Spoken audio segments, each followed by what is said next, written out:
an important thing to note with head-related transfer functions and binaural audio reproduction is the fact that head-related transfer functions are individual, meaning they are different for different people, because everybody has a different shape of the head, a different size of the head, a different location of the ear, a different angle of the ear, the size of the ear can be different, and the geometry of the ear can be different, so that each person will experience different acoustic localization cues in their everyday life. And so if a system uses another person's head-related transfer functions to perform binaural reproduction, the auditory system of the user might be provided with cues that it doesn't understand so well. And this can lead to incorrect localizations of the elevation, for example. Or it can lead to front-back confusions if they are not resolved with dynamic cues. To give you an idea of how different the HRTFs of different individuals can be, I added this chart.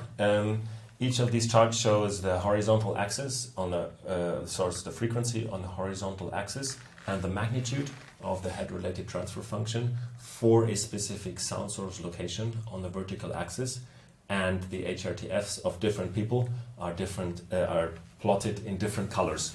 So for frontal sound incidents, for example, you can see that there are certain individual changes in the at frequencies between 1 or 2 kilohertz already, and particularly at higher frequencies where the wavelength is short, where the geometry of the ear is then in the same order of magnitude. Similarly, for more lateral incidents, you have also spectral differences that are yet different than for frontal incidents. This is 90-degree incidence, and these charts, they show the same situation for different elevations, sound source inside the median plane.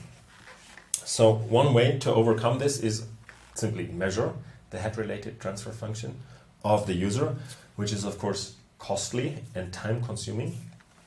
Another way is scanning the geometry of the user's head and then computing the head-related transfer functions that correspond to this geometry with a suitable method.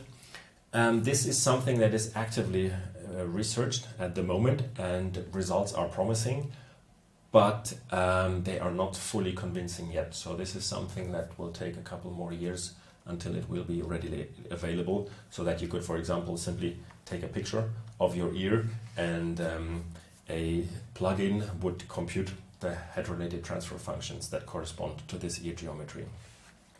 Another means of HRTF personalization would be guessing the head, so measuring the anthropometry, the anthropometrical features of an ear, and then just picking a suitable head-related transfer function out of a larger database that was previously measured. So you basically guess an HRTF that might match or might suit the user based on similar anthropometry of the ear. This is, of course, how well this works depends very much on what the database is being used and how the individual HRTFs are selected. There's still a lot of ongoing research on this, so the ultimate solution is not available.